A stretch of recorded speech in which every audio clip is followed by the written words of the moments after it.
Elizabeth Hasselbeck's slow-cooked sliders. Next, Rachel. It's Live with Kelly and Michael. Today, Broadway film and television actor Martin Short and star of the comedy Blackish, Anthony Anderson. Plus, we'll take a look back at the co-host's big after-Oscar show. All next on Live.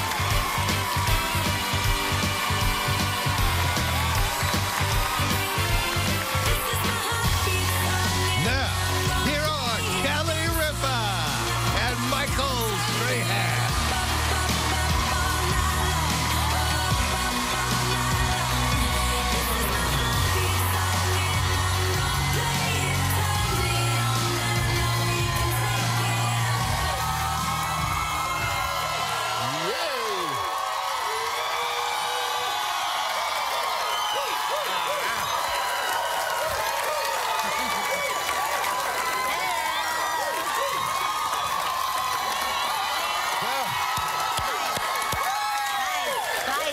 It's Tuesday. Calm down.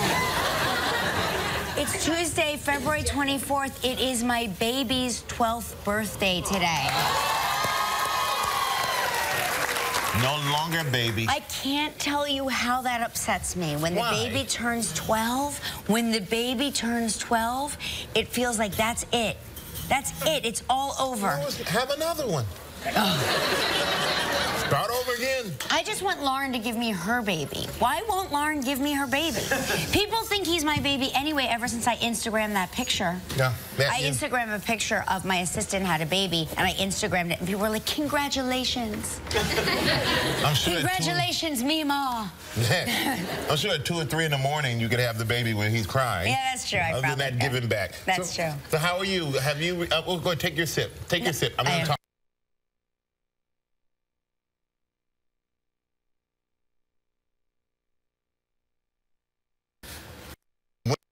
Car. And your eyeballs froze in your head.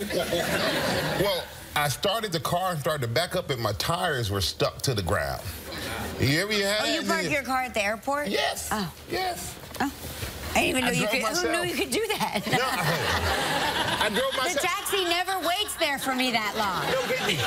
No, I drove myself because it's a lot easier sometimes to get in and go instead of get there and I'm waiting for the car and then the guy in the car driving really slow and I just want to get home and go to sleep. So I drove myself and yeah, it was ridiculous. I was home before it even heated up enough to warm up the car. Well, what was so funny is we were in LA for 4 days, right? I don't know if you heard, but we hosted our after Oscar show from the Academy Awards. See how I slid that right in. Anyway, I was in LA for 4 days, and you would have thought I forgot what winter was. Because I got off the plane and I said, it's so cold here. Oh my God. And then I looked out the window and I was like, is that snow on the ground? It was nice there. It was so nice. It was warm. Yeah. I had never seen LA warm. Because usually when we go to LA, and yes, I know it rained, and yes, thank you, Instagram, for saying, Kelly Ripa must be here because it's raining in LA. But, because it did rain. It did. I know, they blame me. It did rain in LA Academy Award Day, but it was actually quite warm and sunny and beautiful the whole time. And I said, now I can see why people love it here so much. Yeah, I mean, the weather out there, and every time we do go for the Oscars, it does rain. I don't know why. I don't know why. And it was cold last year, but this year the weather was a little warmer. And the rain wasn't that bad. It was just for a little while, but they covered the carpet, which was great because you didn't have to worry about anything like that. You cannot get celebrities wet. They're like gremlins. Yeah.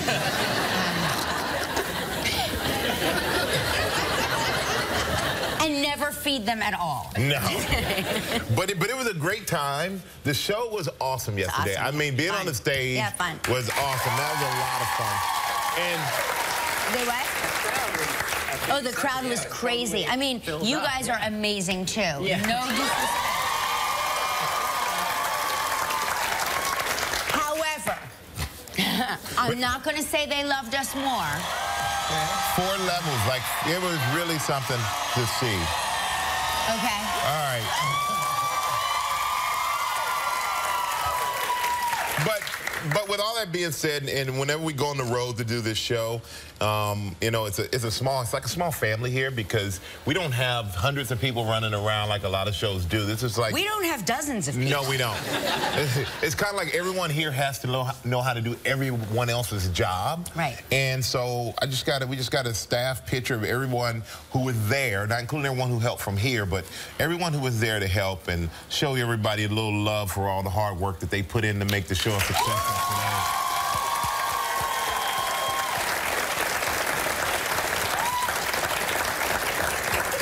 And that's the first time I've seen Art Moore standing up. That's how it works, huh? You're actually standing. That's incredible. You are standing. I don't think I've ever seen you stand. There's got to be a stool back there or something. Something's holding them up. But that was great. I got down on the ground. You know, we took that picture on the ground, and then I realized, because I had one of those skirts that cinch together at the knee, and the funny thing about that, it's like being a turtle on its shell when you try to get up in a cinch together at the knee skirt. I was like, somebody help me. Somebody can't get up. But it was a great trip, great party, great show. The Academy Awards were exciting, and I really enjoyed them very much. I just, I want to congratulate Neil Patrick Harris again, who is like such a best host. Oh, we do? Yeah. Oh, well, then I'll stop talking about it. No, it's all right. No, forget it. I'll stop.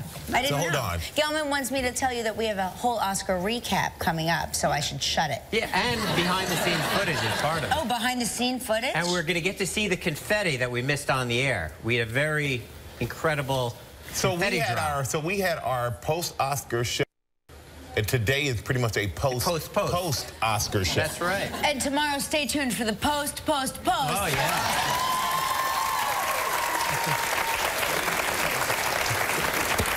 So since we have so much other Oscar stuff, we'll talk about something a little different. And but with all the Oscar buzz, we may have missed out on it being the same day as the Daytona 500, of all things. And we can't be everywhere. We can't be everywhere. But Joey Logano, he won the Daytona 500. It's his first time winning. He's the second youngest winner of all time at 24 years old. Wow. So congratulations to Joey. Going around in circles. Good for him. You got me going in circles. They should play that every time they win. Going around and round I go. What did you sing the other day on the red carpet? I don't know. You sounded just like the song. I don't know. I'm feeling frisky. I just know that. John Legend. We were doing our vocal warm-up. That's right. Your vocal warm-ups. You sounded just like him. It was amazing. I've been told. I'm glad you're feeling frisky because here's some good news for you. There's an unexpected perk to people who have been married for 50 years or longer. Anybody here married for longer than 50 years? You've been married for longer than 50 years? Okay, well, studies show that your sex life has been greatly improved. You know what was so funny about that? It was so funny because we asked who had been married for over 50 years. Her daughter was screaming like, yeah, and then when you said that, the daughter was like, I shouldn't have said nothing.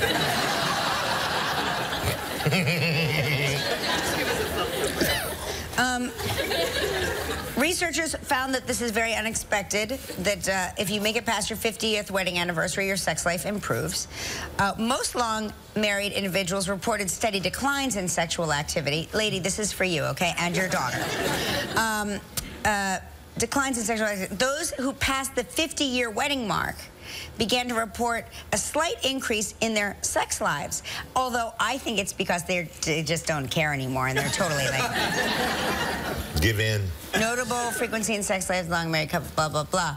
I don't understand this article. It contradicts itself. It says, like, it goes down, down, down, down. Oh, we've been married 50 years. All right, let's do it once this year.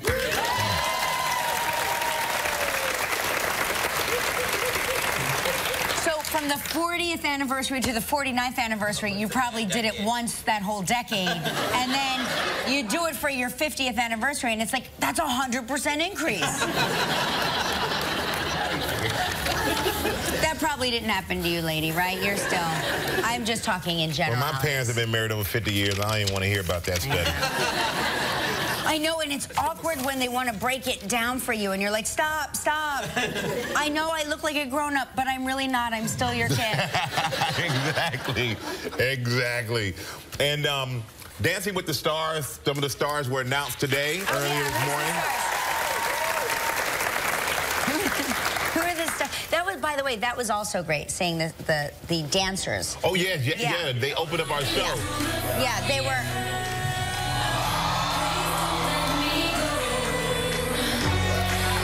Good. I said it's got to be nice for the professional dancers of Dancing with the Stars to get to dance with other professional dancers. Like, oh, this is so seamless.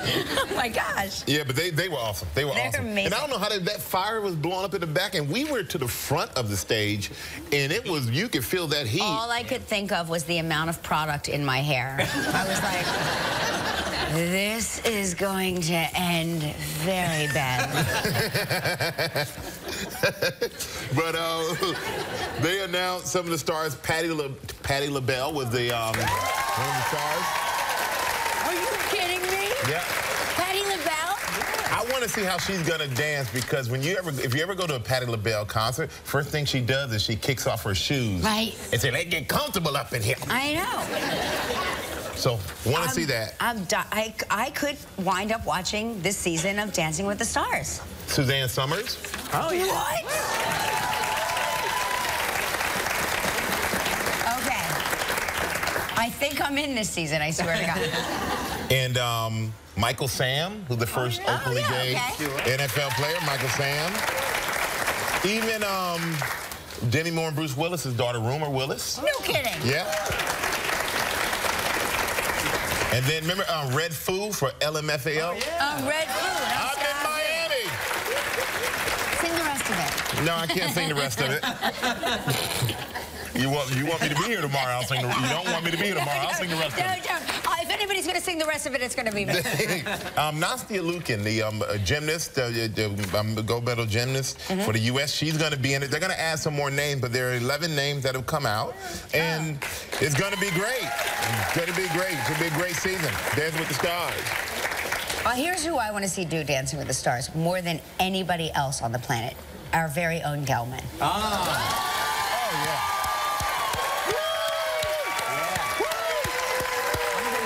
I may take an entire season off. Why not? Yeah. I guarantee you've never seen anything like it. You won't. It'll be great.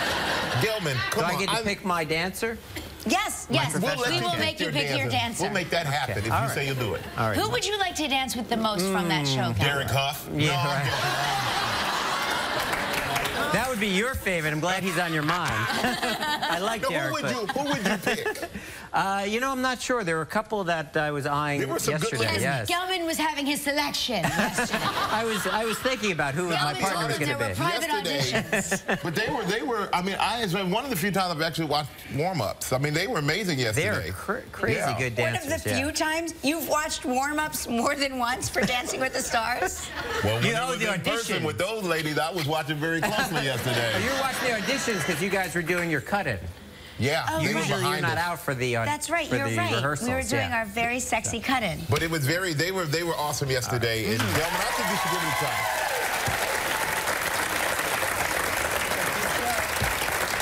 try. We got a big show today. Big show. Got a big show today.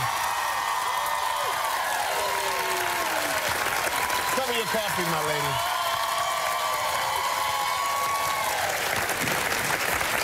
Let's get this party started with our Winter Gone Wild travel trivia.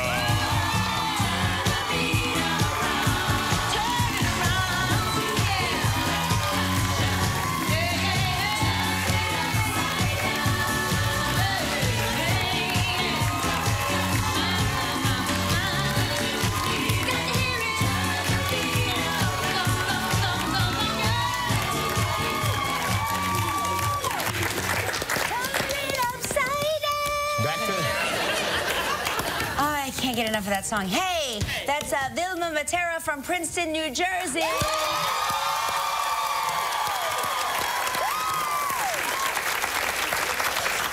Vilma, you have some sweet feet, girl. Is that your own scarf? I'm sorry? Is that your own scarf? No. It's incredible. You should keep that. That's okay. Great job, Vilma. Really got some nice shuffling going on there. All right.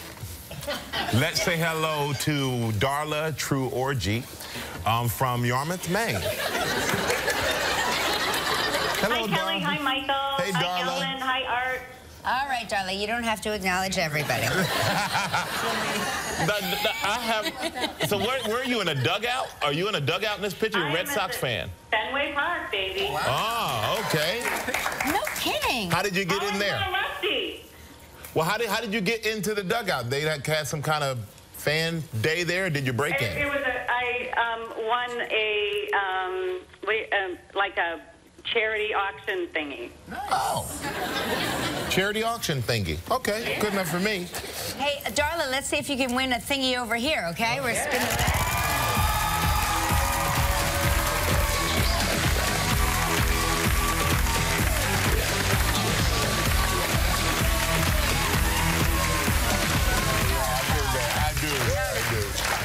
Hey, here's a great prize, Darla, the Red Mountain Resort in southern Utah. 7 days, 6 nights in deluxe accommodations. I'm not sure what that means, but it sounds fancy. It includes 2 massages per person. Gelman, can you bring up to 12 people or what? 'Cause that's 24 massages, Gelman. Just 2. Just 2, okay. Round-trip airfare courtesy of Orbitz. It's a prize valued at $5,300. You have 20 seconds and only 1 guess. Good luck. Here you go, Darla. Are you ready? Yes. All right. On yesterday's show, we talked with Neil Patrick Harris. What actress did Neil say he first saw while hosting the Oscars? Meryl Streep. You got it. Congratulations, you and a guest will enjoy 7 days and 6 nights at the Red Mountain Resort. Blended naturally into a landscape of vivid red rock cliffs and canyons of southern Utah, Red Mountain Resort has everything you need to relax, renew, and rediscover your passion for adventure. Beautifully designed rooms and villa suites are carefully situated on 55 acres with stunning vistas of the surrounding mountains. Your prize is valued at approximately $5,300. Thank you. You're welcome. We're back. We're having a mid-morning nap. Darling, congratulations. Now you get to help make the day of a lucky member of our studio audience who will receive a $500 gift card from Hotels.com. Yes. So please pick a number between 1 and 186. 55. There we go. Congratulations, Darla. Congratulations, ma'am. At the Dolby Theater. And the never-before-seen, very expensive confetti drop that, of course, happened after we went off the air. Take a look. 2 minutes. We are live 2 minutes. The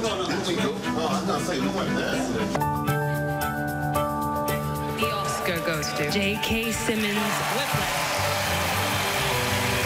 So you hear your name called. What goes through your mind? Honestly, largely relief.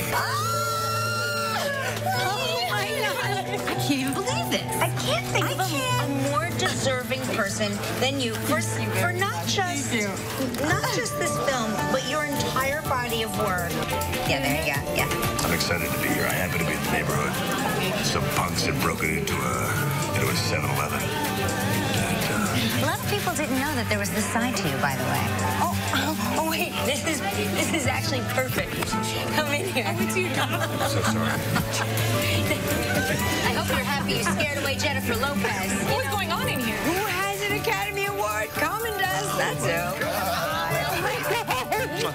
How are you? So happy for you. Thank you. So, tell me, they call your name, what goes through your mind? It's all very surreal. It's like you're just kind of hazy and you're like floating a bit, but it was pure exhilaration.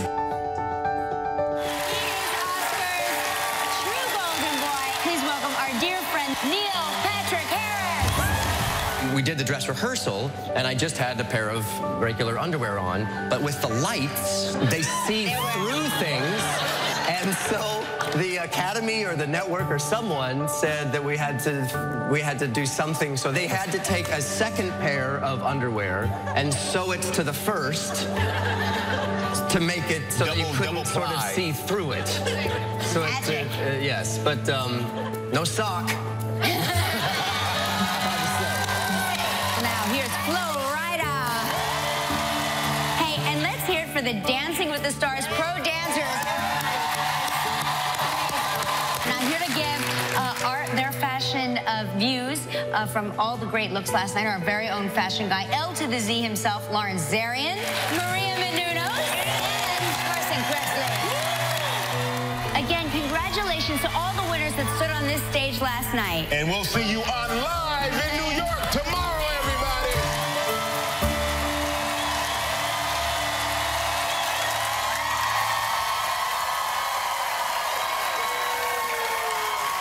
Well, too bad we weren't there when that confetti came down. We missed that, so we're getting it right now.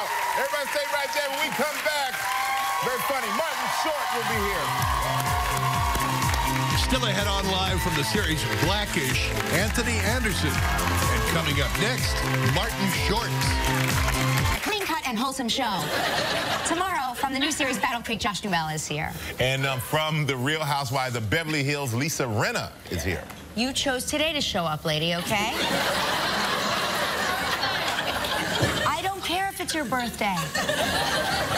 And we will get a look at the hottest. See, here's the thing now. Everybody is like talking to us because they don't realize that we're on the air now. Yes. I know. We're back on the air. And we will get a look at the hottest toys from this year's Toy Fair, lady. Yep. He's one of the funniest guys in the business, and now he's back on the Broadway stage and has a new book called I Must Say, My Life as a Humble Comedy Legend. Please welcome the lovely Martin Short.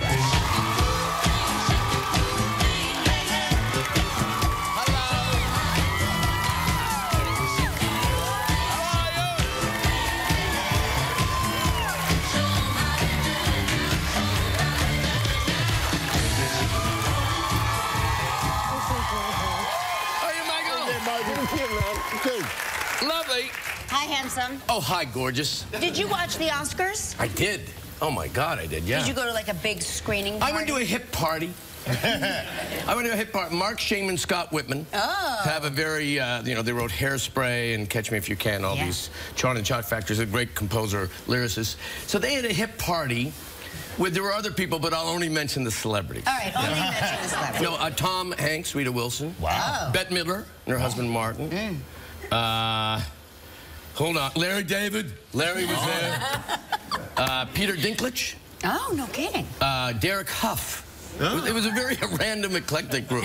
So when you have Sarah Jessica Parker, Matthew Broderick. My gosh. Their little son, James. I mean, were there any celebrities in Hollywood? Now I'm starting to doubt that we even had But we had a poll. We had a poll going. I've done the same thing, the Shorty Awards, for 44 years. Right. And I give there's a statue, and I won it. And there was great anger toward me because there were about 25 people. Great anger towards me. Yeah. Well, they felt that I had gone to the internet and rigged it and pulled it, which I had. So is it based on who wins, or is it based on other things? It's based on who it wins. You have to pick your favorites, but you know you want to win the award. And then there's an award for last place, which has a kind of a dirty name. I won't mention. Yeah. I think Bette Midler got it. I don't know. And now you have this book, and I saw the name of the book. It's My Life as a Humble Comedy Legend. Yeah. And now, was that always the name of the book? No. I went through many titles. You know, you told one was Stroke Me Lady Fame, but we didn't feel that would play. I like that What's wrong with that? I like that one. Stroke Me Lady Fame, I would have gone with that. Harper Collins had an issue. Let Freedom Hum, people didn't like that. Sunday in the Park with George Michael, no one felt that was good enough. You know, doing it for the money is what it should have been called. You know. So many great stories in your book. I mean, you started out your career as a singer. I did. I used to be. There was a show in Canada. I'm Canadian. There was a show called. There was a show called Everything Goes, and I would go on once a week. and I would always be nervous, you know, and I'd sing a song. And one time, it was a 90-minute show, and I was going on, and I had to follow Tony Bennett. Okay. And it was 1974. I was 24. And the premise was that I was going to be in the last 8 minutes, and Tony was going to open the show. But there was a snowstorm for a change in Toronto, and he got there late. So as the show is heading towards its end, then Tony comes out in the last 50 minutes, and he just kills "When Joanna Left Me," and people are going nuts. And as he's killing upstage, they're setting my stool up downstage. And I said, no, you can't follow a singer with a singer. And they said, watch. And because there are rules in show business, you know, you don't leave Cher out in the sun after 75 degrees. It's just things you don't do. 75 degrees. And so anyway, they set me up, and I was really nervous, and I was singing the Stevie Wonder song, "You and I," and I went like this, you know. Norm Crosby was hosting, and they cut Tony Bennett kills, you know, "Forget your troubles, come on, get happy," and they're crazy, and then they cut to Norm saying, "Thank you, Tony. Now here's a young kid who really sings good, Marty Short." And it cuts to me, my hand is shaking in a bad Van Lawn jersey or something, long hair, and I say, "What a spot following Tony Bennett." Nothing like this. And you just heard that.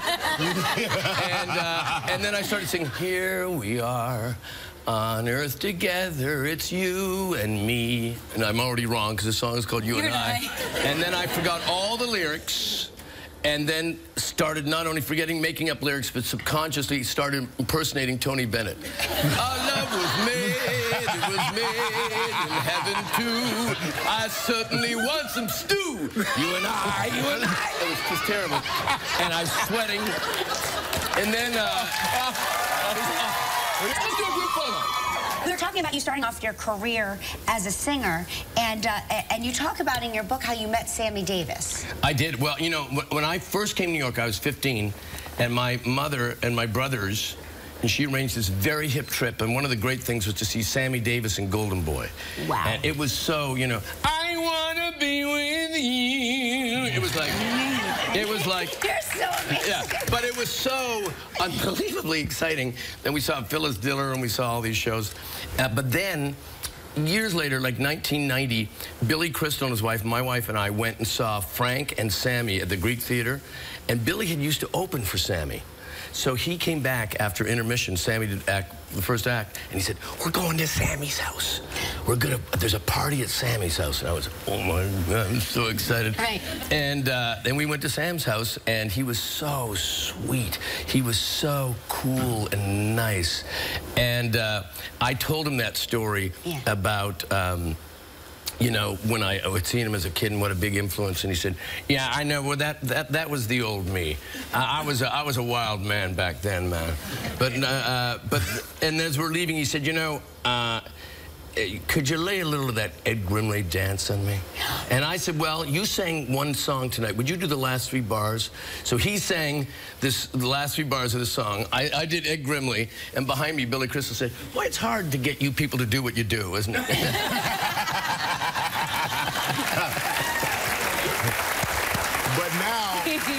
But now you have people taking trips to New York City to come see you in your play. Yeah, yes, that's very nice. Thank you, people. And it's called It's Only a Play. It's Only a Play. Matthew Broderick. Yeah. The brilliant Stockard Channing, F. Murray Abraham, Katie Finneran, Malik Palaki. 8 shows a week. 8 shows a week, yeah, I know. That's a tough schedule for you. It is a tough schedule. You kind of lie in state all day and you know, don't, but, you know, sometimes, you know, it's the biggest trick in theater is just, you know, usually if you're working with someone with bad breath, that's always a drag. I worked with an actress once whose breath could turn leopard skin back to rabbit, and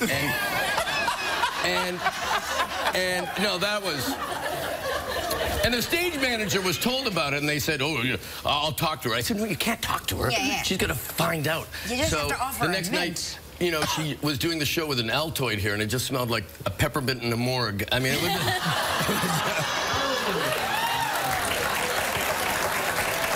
It was no good. It was worse. At least the other one was purely horrible. This was confusing. Well, we love you, man. We love you. And you want to laugh. He is the star of ABC's hit comedy, Blackish. Everyone, please welcome the funny Anthony Anderson.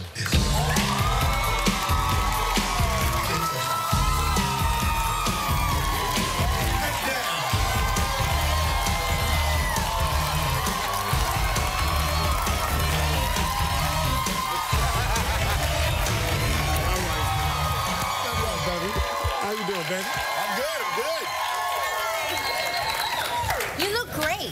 Thank you. Last time you were here, you were vegan. You'd lost a lot of weight. You've obviously kept it off. Are you still vegan? I'm vegan-ish. Ish. What does the ish part mean? I just started eating fish again, but from August 1st through New Year's Day, strictly plant-based. That seems to really work for a lot of people. They get great results with a vegan diet. Yeah, it worked for me for about 6 months. What made you go off the vegan wagon and hunt those fish again? You know, I felt the need to eat protein again, you know, animal protein. And I was like, you know what, I'm not going to go back to the chicken or the pork or the beef, so I'll go with fish. And, you know, so that's why vegan-ish. Well, you know, I always thought about the vegan diet when you're going to do things like that. What would I miss? I think I would miss a good burger. But what did you miss eating the most? 32-ounce bone-in ribeye. You eat 32 ounces? Man. Look at how I used to look. Didn't it look like I ate 32 ounces? But no, that was my go-to. That was my go-to. Wow. And I didn't miss it at all. And no kidding. No, I didn't miss it. I mean, I still cook for the family and all that. And they eat meat? Yeah. Oh, wow. Do they? They're You carnivores. cook all the meals at home? Yeah. Yeah, like this past Christmas, I cooked for 37 people. You know, I sent out a mass text to the family and was like, you know, hey, everybody, you know how many people are coming. So I take a head count, and I know how my family eats. Right, right. Yeah. But I noticed, too, on Twitter, because you were complaining because you sent out your mass texts. Man. But then your brother started inviting people. Man. And then I jumped on it because I was like, well, he invited me, too. Me and my brother have made up since then. Now you about to open up that wound again. All right, Derek, I love you, but Mike brought it up, so I got to talk about it.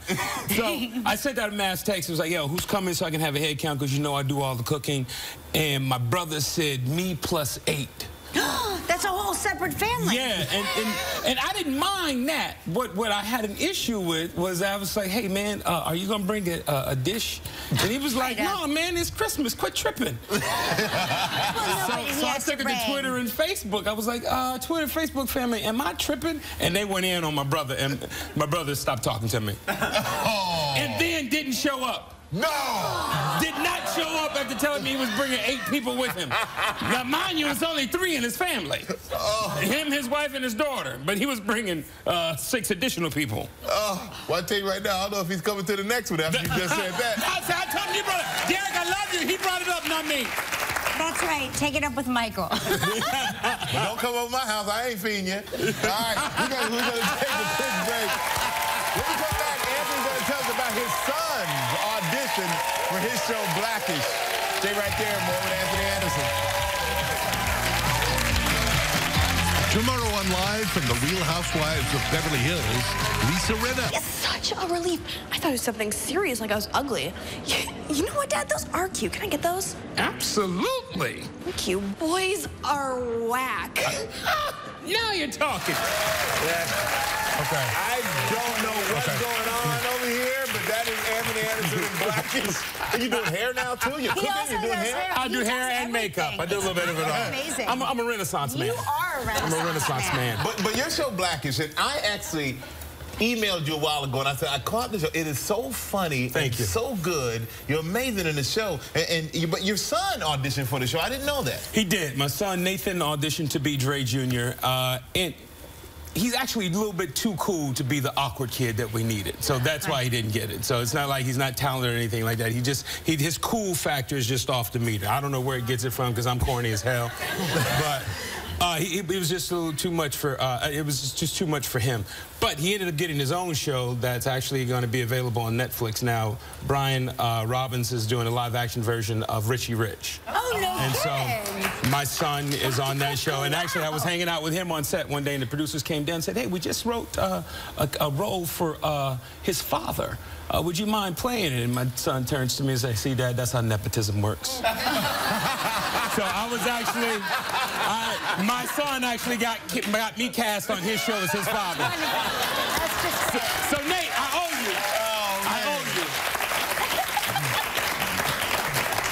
Gosh, I love your family. It's so, you guys are an onion. Oh, yes, we are. I'm telling you. Wait till you meet my mama. Now, on the show, you play Dre Johnson, a successful guy, great wife, and you have kids. And Lawrence Fishburne plays your father. Yeah. Now, that's not now, if we had Lawrence here, would that still be a doppelganger, me, you, and him together with these gaps? Yeah. Because people think that I'm you and you're me. Like Yes. they never see us in the same place at one time. Yes, you're the before and I'm the after. That's what I tell people. They're like, what happened? Straight hand, you fell